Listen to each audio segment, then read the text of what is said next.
Selamat datang di channel Indah Kirana, channel tentang alur cerita anime Donghua. Yang suka dengan alur ceritanya, jangan lupa subscribe ya guys, biar gak ketinggalan alur cerita menarik selanjutnya. Tanpa banyak bicara lagi, mari dengarkan alur ceritanya. Semoga terhibur.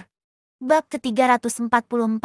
Semua orang di restoran tiba-tiba merasakan tubuh mereka menjadi ringan. Tekanan setengah santo yang menekan tubuh mereka sebelumnya telah menghilang dengan tenang. Seketika, semua orang menatap pemuda yang masih memegang pergelangan tangan wanita muda itu dengan kaget. Tidak sulit untuk menebak bahwa dialah yang telah mematahkan tekanan setengah bijak wanita muda itu. Sulit untuk membayangkan bahwa tekanan seorang ahli setengah bijak dapat dengan mudah dipatahkan oleh pemuda berjubah hitam itu. Untuk bisa melakukan itu, kekuatan pemuda itu setidaknya berada di atas level setengah bijak. Semua orang yang hadir tanpa sadar menghirup udara dingin ketika mereka memikirkan hal ini. Meskipun mereka bukan orang yang belum pernah melihat Banseng semuda itu sebelumnya. Fakta bahwa mereka berdua muncul pada saat yang sama di restoran ini menyebabkan mereka tanpa sadar merasa sedikit aneh. Sementara semua orang yang hadir diam-diam terkejut di dalam hati mereka, wanita muda itu juga dengan cepat bereaksi. Pada saat yang sama, ketika dia mengangkat matanya yang cantik, keterkejutan dengan cepat melonjak ke dalam tatapan yang biasa dia lihat pada Xiaoyan. Dia telah dimanja dan dimanjakan sejak dia masih muda. Kapan dia pernah diperlakukan seperti itu?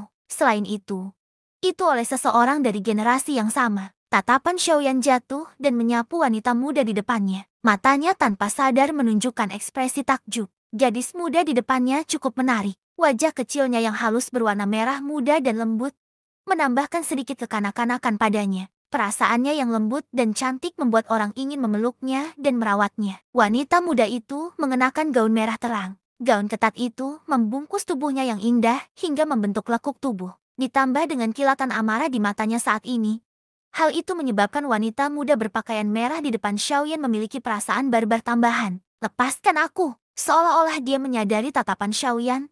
Kemarahan di hati wanita muda itu semakin kuat. Dengan teriakan marah, wanita muda itu berteriak lagi. Tangan kanannya, yang dipegang oleh Xiaoyan, ditarik dengan paksa. Namun, tidak peduli seberapa keras dia berjuang, tangan Xiaoyan tidak bergerak sama sekali. Sebaliknya, ketika dia mengerahkan sedikit kekuatan, wajah halus wanita muda itu menampakkan ekspresi kesakitan. Bagaimana orang bisa tahu bahwa dia adalah ahli setengah bijak dari penampilannya? Bajingan, mati, tidak dapat membebaskan diri.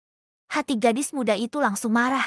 Amarah nona mudanya segera naik ke atas kepalanya. Tangan kirinya yang lain yang tidak ditahan oleh Xiaoyan tiba-tiba terbalik. Doki dengan cepat mengembun di telapak tangannya yang seperti batu giok yang halus. Sebuah telapak tangan dengan keras menghantam Xiaoyan. Melihat ini, Xiaoyan tidak bisa menahan diri untuk tidak sedikit mengernyit. Gadis kecil di depannya ini benar-benar kasar dan tidak masuk akal. Saat pikiran ini melintas di hatinya, Xiaoyan tidak berdiri dalam upacara. Dia dengan cepat mengulurkan tangan kirinya dan telapak tangannya yang besar meraih pergelangan tangan kiri wanita muda itu. Dia menggunakan sedikit kekuatan dan doki wanita muda di telapak tangannya tanpa sadar tersebar saat dia berteriak kesakitan. Gadis kecil, kamu cukup pemarah. Nada bicara Xiaoyan sedikit tidak sabar saat dia berbicara. Namun, segera setelah itu, ekspresi Xiaoyan tidak bisa tidak berubah sedikit. Saat tangan kirinya ditahan, gadis kecil di depannya benar-benar menendang dengan ujung kaki kanannya. Sasarannya adalah selangkangan Xiaoyan.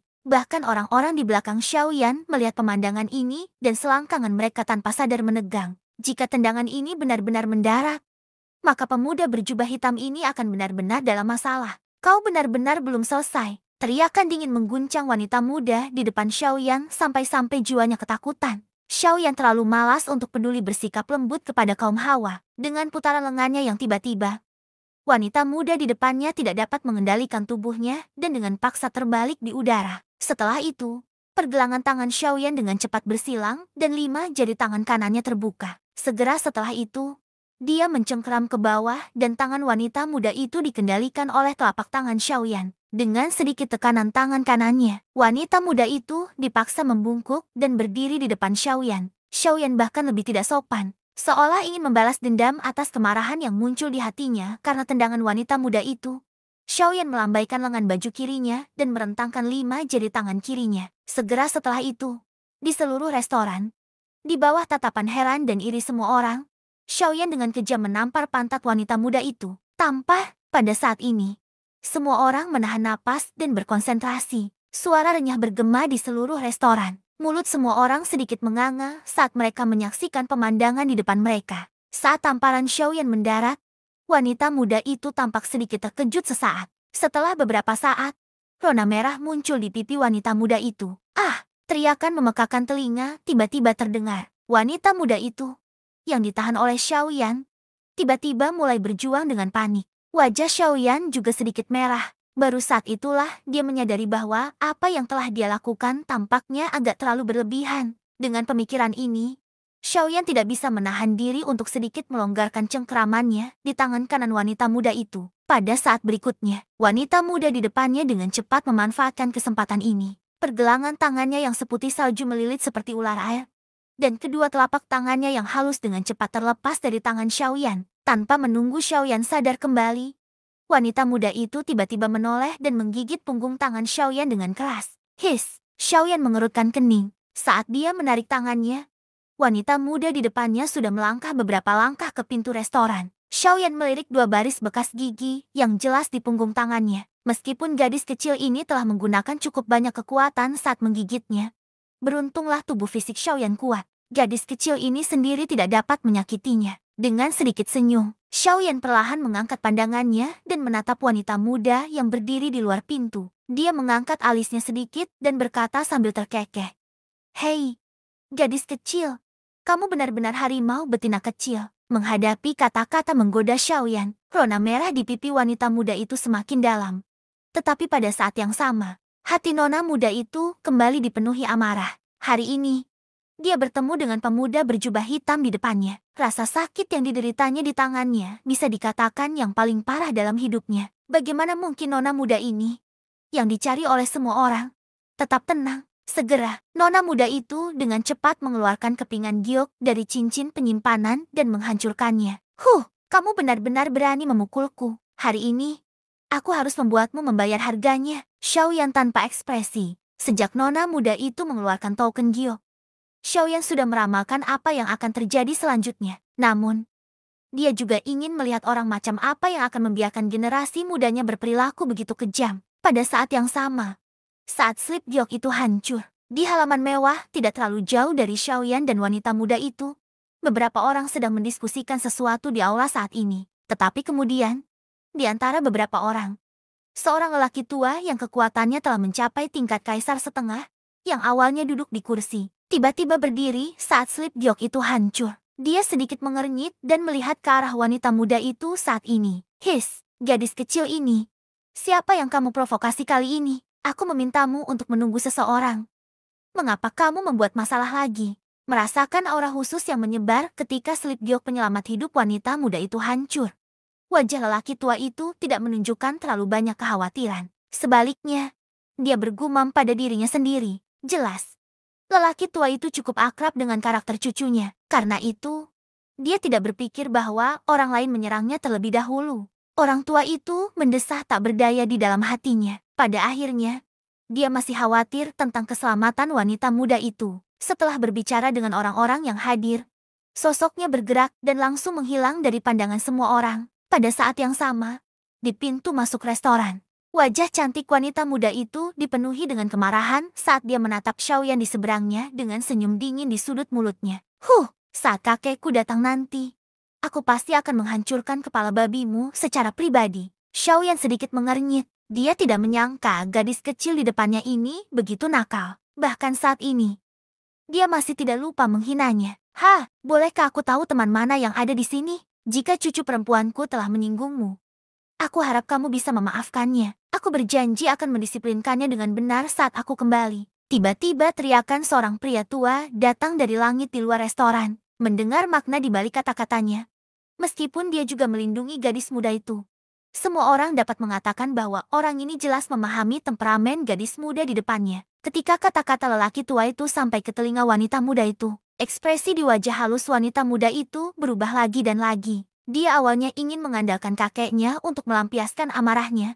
Tetapi siapa yang tahu bahwa dia akan mengatakan kata-kata seperti itu saat dia membuka mulutnya. Apakah kamu kakekku atau bukan? Seketika, wajah wanita muda itu dipenuhi dengan keluhan saat dia berbalik dan berteriak ke arah langit. Saat suara lelaki tua itu terdengar, Xiaoyan, yang berdiri di restoran, perlahan melengkungkan bibirnya menjadi senyum yang sedikit terkejut. Xiaoyan juga tidak menyangka bahwa putri manja dan nakal di depannya ini sebenarnya adalah cucunya. Tidak heran dia berkata bahwa dia ingin memesan restoran ini selama sehari. Tampaknya lelaki tua ini yang memintanya untuk melakukannya. Namun, dia hanya memikirkan awalnya dan mengabaikan akhirnya. Tindakan gadis kecil ini telah membuat proses yang awalnya mudah ini menjadi beberapa kali lebih sulit dari yang seharusnya. Dengan langkah kaki yang ringan, Xiaoyan perlahan keluar dari restoran dan menatap langit yang jauh. Kemudian, di bawah tatapan heran dari wanita muda di sampingnya, dia perlahan membuka mulutnya dan berkata, "Haha, saudara Qingjong, aku belum melihatmu selama 2 tahun. Bagaimana kabarmu?"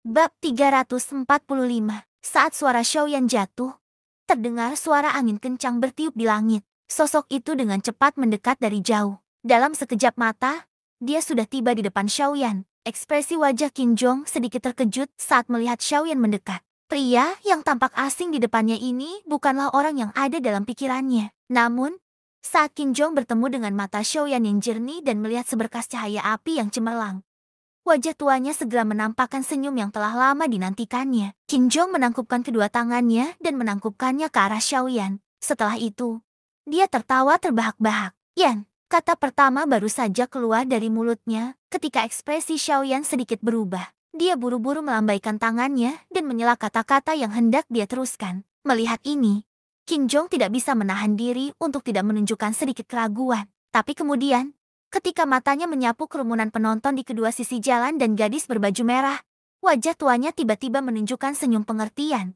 Qingjong bertukar pandang dengan Xiaoyan. Keduanya sangat menyadari situasinya. Karena itu, Qingjong tidak melanjutkan berbicara. Hati Xiaoyan tanpa sadar menghela nafas lega. Sekarang seluruh kota liar kuno membicarakannya. Begitu Qingjong menyebut nama Xiaoyan di depan umum, itu akan menarik lebih dari separuh orang di kota liar kuno membicarakannya. Begitu Qingjong menyebut nama Xiaoyan di depan umum, itu akan menarik lebih dari separuh orang di kota liar kuno untuk menonton. Ini bukan yang ingin dilihat Xiaoyan. Saat dia mendarat, mata Qingjong langsung tertuju pada gadis cantik di tengah jalan di bawah. Melihat wajah sedih gadis itu, Qingjong tidak bisa menahan diri untuk tidak mengerutkan kening sedikit. Namun kemudian dia tampak mengerti sesuatu. Qingjong melirik Xiaoyan, tetapi mendapati bahwa gadis itu juga menatapnya sambil tersenyum. Dia mengangkat bahu dan tidak mengatakan apapun. Apa yang terjadi? Qingjong tidak bertanya pada Xiaoyan. Sebaliknya, dia mengerutkan kening dan menatap gadis itu, menegur dengan suara yang sedikit pelan. Ketika gadis itu melihat kakeknya, yang selalu memanjakannya, memperlakukannya seperti ini di depan orang luar, dia tidak bisa menahan diri untuk tidak meledak. "Gadis kecil, masalah hari ini tidak akan membiarkanmu bermain-main lagi." Qingjong, yang memiliki pemahaman yang mendalam tentang wanita muda itu, segera melihat perubahan dalam ekspresi wanita muda itu. Sebelum gadis itu bisa berbicara, tangisan yang lebih dalam keluar dari mulutnya. Di bawah suara ini, tubuh gadis muda yang lembut dan halus itu jelas bergetar. Sebenarnya ada sedikit kelembapan di matanya yang cerah dan indah. Sulit baginya untuk membayangkan bahwa kakeknya, yang selalu patuh padanya, akan marah padanya karena orang luar. Xiaoyan langsung merasa tidak berdaya ketika melihat ini. Mengapa dari kelihatannya itu menjadi kesalahannya? Sambil sedikit mengernyit, Xiaoyan menjelaskan dengan kasar apa yang terjadi pada Qingjong. Ekspresi yang terakhir berangsur-angsur menjadi suram. Sebelum wanita muda itu datang ke sini, dia telah berulang kali memperingatkannya untuk tidak menggertak orang lain dan tidak mengambil barang dengan paksa. Gadis kecil di depannya tidak mematuhi salah satu dari dua aturan ini. Tentu saja, Qingjong tidak meragukan kata-kata Xiaoyan. Pertama, dia mempercayai Xiaoyan secara pribadi. Kedua, ada begitu banyak orang yang hadir. Sebagai ahli setengah kaisar, Xiaoyan tentu saja tidak akan melakukan hal yang tidak tahu malu seperti itu. Terlebih lagi, nona muda di depannya tidak membantah narasi Xiaoyan. Jelas, kata-kata Xiaoyan tidak bercacat. Sambil menarik napas dalam-dalam, Qingjong mengalihkan pandangannya dan menatap Xiaoyan. Dia menangkupkan tangannya dan berkata dengan suara yang dalam, "Maafkan aku." Namun, Xiaoyan tertawa pelan dan menggelengkan kepalanya. Tatapannya menyapu semua orang di restoran sebelum dia mengerutkan kening dan berkata, "Orang yang seharusnya minta maaf bukanlah aku, Tetapi mereka, Qin Zhong terkejut dan menatap Xiaoyan, hanya untuk menemukan bahwa yang terakhir juga menatapnya dengan sedikit kepastian di matanya. Ketika kata-kata Xiaoyan memasuki telinga nona muda itu, yang terakhir segera mengerutkan kening. Wajahnya dipenuhi dengan kebencian saat dia menatap Xiaoyan dan dengan marah berkata, "Kakekku adalah ahli setengah kaisar. Bagaimana dia bisa meminta maaf kepada orang-orang ini? Kamu jelas-jelas membuat segalanya sulit bagi kakekku." Xiaoyan mengabaikan ini. Matanya terus menatap Qin Zhong. Kemungkinan hanya wanita muda ini yang tidak menyadari arti di balik kata-katanya. Beberapa saat kemudian, Qin Zhong akhirnya mengangguk. Dia mengalihkan pandangannya dan menghadapi wanita muda itu, yang masih berulang kali mengutuk Xiaoyan dengan mulutnya. Dia menegurnya, "Ro, diam." Tubuh wanita muda itu tiba-tiba bergetar, dan dia dengan cepat menutup mulutnya. Dia bahkan lebih ketakutan di dalam hatinya. Ini mungkin pertama kalinya dia melihat kakeknya begitu marah di depannya. "Aku akan meminta paman ketigamu untuk membawamu kembali nanti. Di masa depan. Tanpa izinku, kamu tidak boleh keluar dari keluarga lagi." Begitu dia selesai berbicara, Qin Zhong mengabaikan Qin Ro, yang wajahnya pucat saat ini. Dia tiba-tiba berbalik dan menghadapi kerumunan di restoran. Dia menarik napas dalam-dalam, menangkupkan tinjunya, dan berkata dengan suara yang dalam, "Baru saja, cucu perempuan saya mengganggu semua orang. Saya minta maaf atas namanya." Ketika kerumunan di toko melihat ini, mereka buru-buru melambaikan tangan dan melupakan masalah itu. Membuat kaisar setengah langkah meminta maaf kepada mereka benar-benar membuat mereka merasa kewalahan oleh bantuan tak terduga yang mereka terima dari seorang atasan. Setelah itu, orang lain dengan cepat bergegas dari langit. Qin Zhong mendongak dengan tatapan tegas di matanya yang tua dan berlumpur. Ketika sosok itu mendarat dan melihat wajah serius Qin Zhong, dia tidak bisa menahan diri untuk tidak sedikit terkejut. Dia pertama-tama membungkuk hormat kepada Qin Zhong. Qin Zhong melambaikan tangannya dan berkata dengan suara rendah, "Bawa gadis ini kembali dan serahkan dia kepada ayahnya. Minta dia untuk merawatnya dengan baik. Adapun sisanya, aku akan mencarinya setelah aku kembali." Pria parubaya itu buru-buru mengangguk ketika mendengar ini. Dia melirik Qin Roh dari sudut matanya. Mata tuanya tanpa sadar mengandung sedikit keterkejutan. Siapakah orang ini yang dapat menyebabkan leluhur Qin Zhong, yang selalu memanjakan Qin Roh, menjadi begitu marah? Hatinya tanpa sadar menggigil ketika matanya mendarat pada Xiaoyan di sisi lain. Bahkan dengan kultivasi Doshang bintang 9 saat ini, dia sebenarnya tidak dapat melihat kekuatan pemuda berjubah hitam di depannya ini. Dalam kesannya, selain seorang ahli yang telah melangkah ke kelas setengah kaisar, tidak ada seorang pun yang dapat menyembunyikan kultivasi mereka di depannya.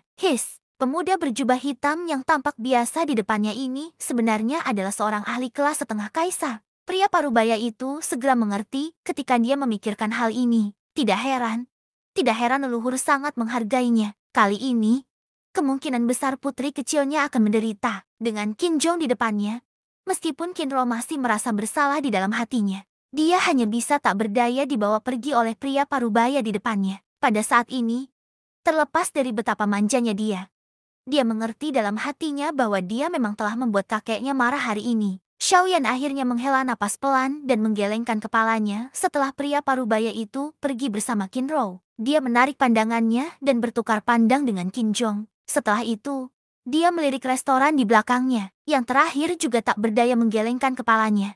Xiaoyan menghela napas pelan dan tak berdaya berkata, "Ayo pergi." Ini benar-benar tidak mudah untuk duduk diam untuk sementara waktu. Begitu dia selesai berbicara, dia memimpin dan dengan cepat terbang keluar dari kota kuno yang liar. Di belakangnya, Qin Zhong sekali lagi melihat ke arah pria parubaya itu pergi bersama Qin Ro. Dia mendesah pahit tanpa daya. Tubuhnya bergerak dan dia dengan cepat mengikuti, meninggalkan sekelompok Douzong dan Douzun yang ketakutan di restoran. Namun, tidak ada yang tahu bahwa setelah Xiaoyan dan Qin Zhong meninggalkan kota kuno yang liar satu demi satu, sosok manusia lain diam-diam mengikuti mereka. Mata hitam gelap orang itu berkedip-kedip saat dia memperhatikan mereka berdua dari kejauhan. Bab ke-346. Di luar kota liar, di puncak gunung tak berpenghuni, dua sosok perlahan turun dari kehampaan. Begitu mendarat, Xiaoyan melepas topeng yang menutupi wajahnya. Apapun yang terjadi, perasaan ditutupi oleh sesuatu tetap tidak nyaman.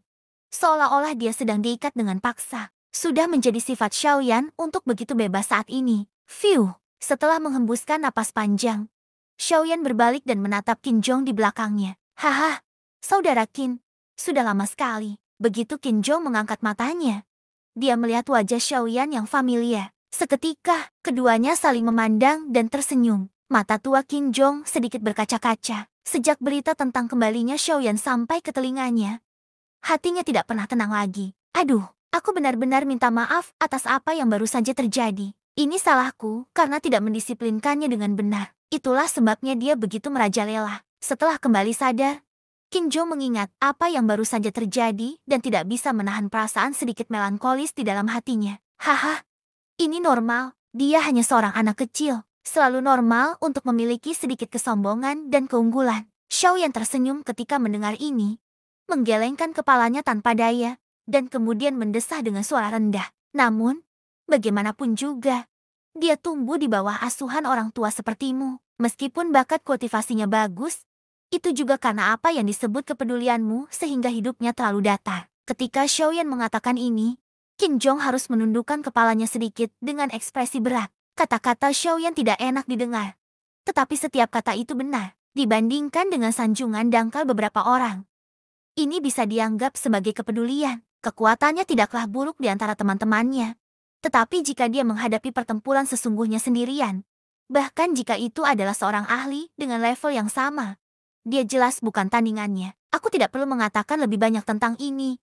Kau harus mengerti. Xiaoyan menatap Qin Zhong di depannya, mengerutkan kening dan berkata dengan suara yang dalam. Dia tidak ingin teman-temannya mendapat masalah lagi karena berbagai alasan setelah dia pergi. Itu adalah hal terakhir yang ingin dilihat Xiaoyan. Oleh karena itu, meskipun kata-katanya tidak enak didengar, dia tetap harus mengatakannya. Xiaoyan akhirnya berhenti berbicara ketika dia berbicara sampai titik ini. Tidak ada gunanya berbicara lebih banyak. Dia secara kebetulan telah memahami batasan ini. Itu tidak akan membuat hati Qin Zhong merasa terlalu malu, tetapi juga tidak akan sampai pada tingkat di mana berbicara terlalu sedikit tidak akan efektif. Ketika Qin Zhong mendengar kata-kata Xiaoyan, dia sangat berterima kasih kepada Xiaoyan di dalam hatinya. Terutama ketika dia mengingat bahwa Xiaoyan telah memintanya untuk meminta maaf kepada orang-orang di restoran dengan tatapan tegas. Jika itu orang lain, bahkan jika dia memiliki hubungan yang baik dengan Xiaoyan, dia tentu tidak akan dapat menurunkan status dan wajahnya untuk meminta maaf kepada sekelompok orang yang dia anggap sebagai semut.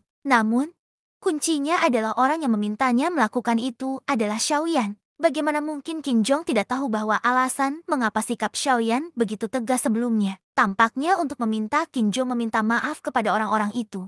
Tetapi sebenarnya, permintaan maaf ini seharusnya diucapkan oleh Qin Ro. Namun, dia sama sekali tidak menyadarinya. Butuh waktu lama sebelum Qin Zhong akhirnya mengangkat kepalanya. Dia menghirup udara dalam-dalam dan kilatan cahaya melintas di mata tuanya yang keruh. Dia tersenyum, menangkupkan kedua tangannya, dan berterima kasih kepada Xiaoyan. Baru kemudian dia menarik pikirannya. Wajah tuanya sekali lagi menunjukkan ekspresi serius. Dia sedikit mengernyit sebelum membuka mulutnya untuk bertanya kepada Xiaoyan. Saudara Yan Xiao, bolehkah saya tahu mengapa Anda memanggil orang tua ini kali ini? Kembali ke topik. Xiaoyan juga dengan cepat menarik pikiran lainnya. Dia mengangguk dan berkata sambil mengerutkan kening. Sejujurnya, Saudara Qin Zhong, saya telah memutuskan untuk meninggalkan kota kuno yang liar lusa dan pergi ke wilayah barat. Mendengar kata-kata Xiaoyan, ekspresi di wajah Qin Zhong tidak bisa menahan sedikit keterkejutan. Kemudian, dia pulih dan sedikit keterkejutan muncul di mata tuanya. Begitu cepat, apakah kamu siap untuk pergi? Xiaoyan mengangguk dan berkata sambil terkekeh.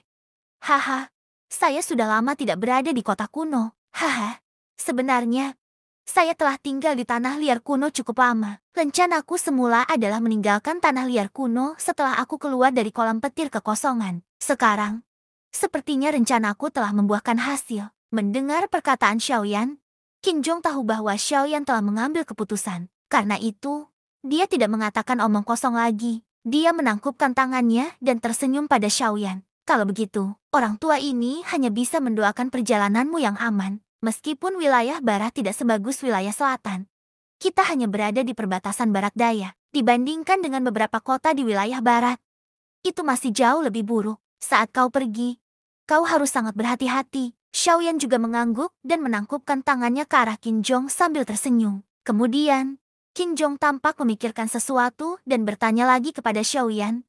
Oh benar, itu benar. Saudara Yan Xiao, Anda tidak mungkin memanggil saya kali ini hanya untuk memberitahu saya bahwa Anda akan pergi. Bukan, Xiaoyan sekali lagi tersenyum. Matanya menatap Qin Zhong sambil tertawa. Saudara Qin Zhong adalah satu-satunya yang mengenal saya. Hahaha. Begitu kata-kata ini keluar, mereka berdua tertawa serempak. Setelah beberapa lama, Xiaoyan perlahan-lahan menarik senyumnya dan berkata kepada Qin Zhong dengan suara yang dalam. Saudara Qin Zhong, Anda masih ingat kolam petir kekosongan? Saudara Qin, apakah Anda ingat bahwa 2 tahun lalu, sebelum kita memasuki kolam petir kekosongan, saya katakan kepada Anda bahwa saya memiliki permintaan kepada Anda setelah kita meninggalkan kolam petir Void. Qin Zhong mengangguk. Dia tidak pernah berani melupakan masalah ini karena dia sangat yakin bahwa Xiaoyan pasti akan kembali. Tampaknya kegigihannya akhirnya membuahkan hasil. Haha, Saudara Yan Xiao, jika kamu butuh bantuan, katakan saja, aku sudah lama menunggumu memohon padaku. Hahaha, Qin Zhong setengah bercanda menggoda Xiaoyan. Memang, dia sudah lama menunggu hari ketika Xiaoyan akan kembali. Xiaoyan tidak bisa menahan tawa ketika mendengar ini. Setelah ragu-ragu sejenak, dia berkata kepada Qin Zhong, Saudara Qin Zhong, aku ingin memintamu untuk membantuku mengurus keluarga. Qin Zhong tanpa sadar mengangkat alisnya ketika mendengar ini. Dia tidak berpikir bahwa klan di belakang Xiaoyan akan lemah mengingat kekuatan Xiaoyan. Oleh karena itu, klan yang diminta Xiaoyan untuk dia urus kemungkinan memiliki hubungan khusus dengan Xiaoyan. Kakak Yan Xiao, katakan saja, selama kakak berbicara, aku pasti akan memastikan keselamatan keluarga ini. Melihat ini, Xiaoyan segera menangkupkan tangannya dan tersenyum pada Qin Zhong. Berkata, kalau begitu, aku akan berterima kasih kepada kakak di sini terlebih dahulu. Sebenarnya, keluarga ini tidak terlalu besar. Itu juga sebuah keluarga di kota kecil di perbatasan barat daya. Marga keluarga itu adalah Liu, dan nama kepala keluarga adalah Liu Huabai. Aku hanya berharap kakak dapat menemukan waktu untuk mengirim seseorang untuk mengurusnya setelah aku pergi. Pada saat itu, selama kamu mengirim seseorang untuk memanggil namaku, mereka akan tahu. Setelah mengatakan ini, Xiaoyan memberitahu yang terakhir tentang situasi umum keluarga Liu. Qin Zhong juga mengangguk terus-menerus. Jelas, dia benar-benar peduli dengan permintaan Xiaoyan. Haha, bagus. Orang tua ini akan mengingat keluarga Liu di kota Qingyang. Itu hanya sebuah keluarga, Saudara Yan Xiao.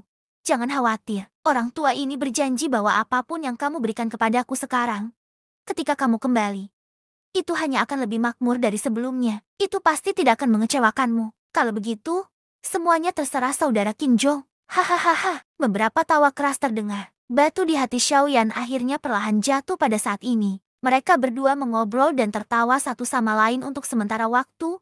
Lalu mereka tidak tinggal lebih lama lagi. Mereka berdua berdiri, dan kedua sosok itu bergerak dan dengan cepat menghilang dari puncak gunung. Sesaat setelah kedua sosok manusia itu pergi, sesosok manusia akhirnya melintas dan muncul dari semak belukar yang tidak mencolok di pegunungan di sekitarnya. Dia melihat ke arah Xiaoyan pergi dan merenung sejenak. Setelah itu, tubuhnya bergerak dan dia terbang menjauh dengan cepat. Bersambung ke bab selanjutnya.